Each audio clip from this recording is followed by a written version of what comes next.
খারাপ ফরিদপুরকে নালিশ করলেন, হুজুর 3টি আপনার দোয়ায় কন্যা সন্তান পেয়েছি কিন্তু ছেলে নেই। তখন খাজা বাবা কিছু বললেন না। আমার বাবার মন খারাপ হয়ে গেল, মনে হয় আল্লাহ আমাকে ছেলে সন্তান দেবে না।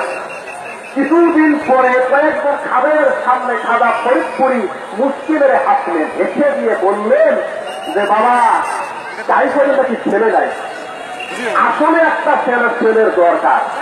এই কথা বলার পরে বললেন যে আল্লাহ দেখ একটা দেখা দেখ, কামাই খাবার আশা নাই মোর মাটি দিয়েছে। সুবহানাল্লাহ। এই দোয়া আল্লাহর কাছে খাজা ফরিদপুরি করলেন। 4 নম্বর সন্তান আল্লাহ আমাকে ছেলে হিসাবে দান করলেন। দান করলে কিন্তু অন্ধ, চোখে দেখি না, কিন্তু দেখেন খাবার ফরিদপুর কত বড় বলি। আমি ফুলবাড়ি হেফজ মাদ্রাসায় গেলাম, গিয়ে দেখি 15 করা হয়েছে, 18 করা হয়েছে। আমি কেবল শুরু করব, আমার বাড়ির কথা খেয়াল হয়ে গেল, ওরা আমাকে ভালো লাগে না। হঠাৎ করে আমার রাতে ঘুম এসে গেল, স্বপ্ন দেখলাম একজন হুজুর এসে সাদা পোশাক পরিহিত, হাতে একটা লাঠি, এই লাঠি নিয়ে এসে আমার বুকের মধ্যে একটা টোকা দিল। যখন বুকের মধ্যে টোকা দিলেন আমার স্বপ্নের মাধ্যমে ঘুম ভেঙে গেল। হুজুর বললেন যে আসো, ফুলবাড়ির পাশে একটা সাগর আছে, ফুল সাগর, আর তার প্রেম সাগরে, ফুল সাগর, তোর ফুল সাগরে যাবে, তোমার সাথে আমার কিছু আলাপ আছে। আমাকে হাতের একটা লাঠিতে আমার বললো তুমি লাঠিতে ধরো আর আমি পিছিয়ে পিছিয়ে যাই। আমি বললাম হুজুর আমি দেখি কম, আমি তো দেখি না, আর আপনি আমাকে লাঠি ধরতে বলেন।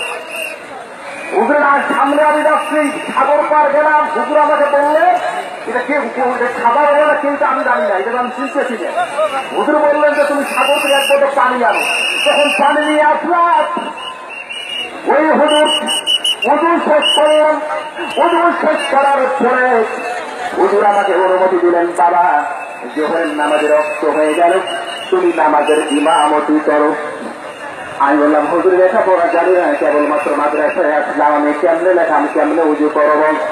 আমার ভারত নামাজের ইমামতি আমি করলাম, আর হুজুর একাই মুক্তারি হয়ে আমার শেষ হয়ে ইক্তেদা করলেন।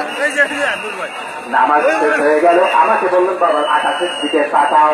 আকাশের দিকে তাকিয়ে দেখি উকা আসমান লেখা লা ইলাহা ইল্লাল্লাহু মুহাম্মাদুর রাসূলুল্লাহ। আমার ভারত তখন এই লেখা দেখলাম। হুজুর চেতনা আমাকে হুজুর বললেন বাবা আমি কিছু শের বলবো, আমি কিছু কাশিটা বলবো, বিচ্ছেদ করবো, তুমি আমার সাথে সাথে বলো। হুজুর বললেন এই শব্দের মাধ্যমে আমাকে বলতেছেন এরপরে আছে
কাঠিটা শুনেছি, আজও পর্যন্ত মুহূর্ত আছে। সুবহানাল্লাহ। তারপরে আমার পড়ার প্রতি এমন মনোযোগী হয়ে গেলাম, যাদের 15 পারা দেখেছি, 18 পারা দেখেছি, তাদেরকে ছেড়ে আল্লাহ হাজার ওসিলে আমার হাফেজ বানাইয়া দিল। আল্লাহ জিন্দাবাদ, জিন্দাবাদ। আমার ভাইয়েরা আমি তো হুজুরকে চিনি না, আমার বাবাকে বললাম আপনার সাদা পোশাক পরিহিত, মাথায় সাদা পাগড়ি, হাতে একটা লাঠি, স্বপ্নের মাধ্যমে এই কথাগুলি আমার বললো, আমার পেছনে ইক্তেদা করলো। এই হুজুরকে তো আমি চিনলাম না।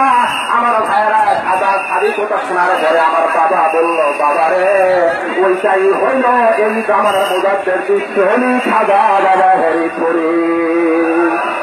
আমার ভাইয়েরা, তাই আউলি কেন্দ্র গ্রামে আপনার জামালপুরের কাহিনী শুনেছেন, বিক্রমপুরের কাহিনী শুনেছেন। আমার কারণ খরচ দিতে হবে না, খাজা বাবার কেরামতি যে আছে তা আমি তার বাস্তব প্রমাণ।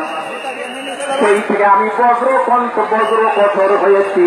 যদি 650 মানুষ খাজার বিরুদ্ধে স্লোগান দেয়, আমি একাই খাজার পক্ষে স্লোগান দিতে রাজি। এই সময় মুনাফেক দিয়ে ভরা ছিল, সেই সময় ছিল ওমর ফারুকের মেজাজ। কিন্তু বর্তমান এই ওয়াহাবিদের দালালদেরকে ঠান্ডা করার জন্য, ফাইজ করার জন্য আমরা গতকাল দেখলাম নবাগত নেতা, ওয়াহাবিদের আতঙ্ক সৃষ্টিকারী নেতা জাকির পরি মামুনুল চেয়ারম্যান মহোদয়ের সুযোগ্য সন্তান 22 থেকে 23 বছর নওজোয়ান তরুণ নেতা আমাদের মেজর কাকার মুজাহিদ সাহেব।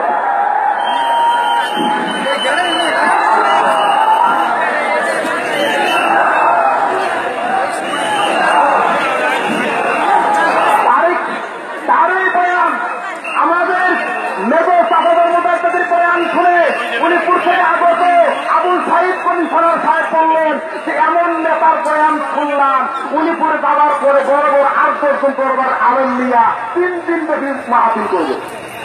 বলুন সুবহানাল্লাহ। এই জন্য খাওয়া ফরিদপুর কেরামতি হক সত্য। কেন সত্য? এখন আমাদের মতো মৌলানার কোনো প্রয়োজন নাই, খাওয়া প্রেমে রিক্সাওয়ালা ভ্যানওয়ালাই যথেষ্ট। কারণ তো জানেন, ওই যে বাবা ফরিদপুরি কাগজ কলম সারা বাবা করেন মাস্টারি, ফরিদপুরি কাগজ কলম সারা বাবা করেন মাস্টারি, ফরিদপুরি